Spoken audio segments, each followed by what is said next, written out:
សូមជម្រាបសួរពុកម៉ែបងប្អូននៅពេលនេះខ្ញុំបាទនឹងលើកយកតម្រូវឆ្នោតវៀតណាមម៉ោង 1:30 នាទីម៉ោង 4:30 នាទីម៉ោង 6:30 នាទី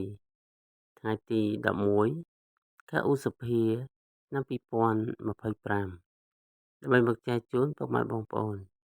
មុននឹងចូលដល់តម្រូវឆ្នោតខ្ញុំបាទសូមលើកយកតម្រូវឆ្នោតដែលបានឲ្យការពីសាមញ្ញដើម្បីមកទៀងទាត់ជូនពុកម៉ែបងប្អូនសម្រាប់ម៉ោង 1:30 នាទីម៉ោង 4:30 នាទីហើយនិងម៉ោង 6:30 នាទីតម្រូវដែលខ្ញុំបាទបានឲ្យការពីសាមញ្ញគឺមានលេខ 54 22 97 05 លេខអុសមានពីរខ្ទង់គឺអុសខ្ទង់5ហើយនិងអុសខ្ទង់0បន្ទាប់មកទៀតនេះខ្ញុំបាទនឹងទៀងទាត់ជូនពុកម៉ែបងប្អូនសម្រាប់ម៉ោង 1:30 នាទីម៉ោង 1:30 នាទីគឺយើងត្រូវបានប៉ុស A គឺ50គត់គឺត្រូវលេខអុសបន្ទាប់មកទៀតគឺយើងត្រូវបានប៉ុស C គឺ54គឺត្រូវចំតម្រូវតែម្ដងសរុបម៉ោង 1:30 នាទីគឺយើងត្រូវបាន2គ្រាប់បន្ទាប់មកទៀតនេះខ្ញុំបាទនឹងទៀងទាត់ជូនពុកម៉ែបងប្អូនសម្រាប់ម៉ោង 4:30 នាទីម៉ោង 4:30 នាទីគឺយើងត្រូវបានប៉ុសហូគឺ54គឺត្រូវចំតម្រូវតែម្ដងតម្រូវខ្ញុំបាទបានឲ្យលេខ54បន្ទាប់មកទៀតគឺយើងត្រូវបានប៉ុស C គឺ51គឺត្រូវលេខអុស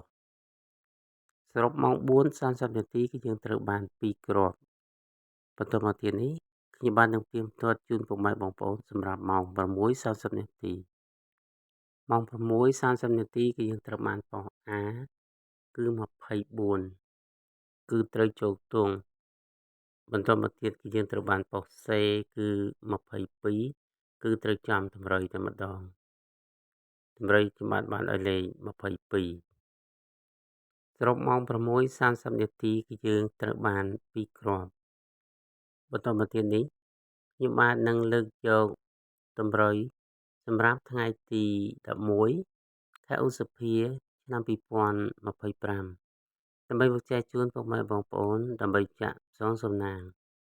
តម្រូវគឺមានលេខ21 40គត់05 36លេខអុសមានពីរខ្ទង់គឺអុសខ្ទង់0ហើយនិងអុសខ្ទង់40សូមពុកម៉ែបងប្អូនជួយ Subscribe ហើយនិងសញ្ញាមេដៃ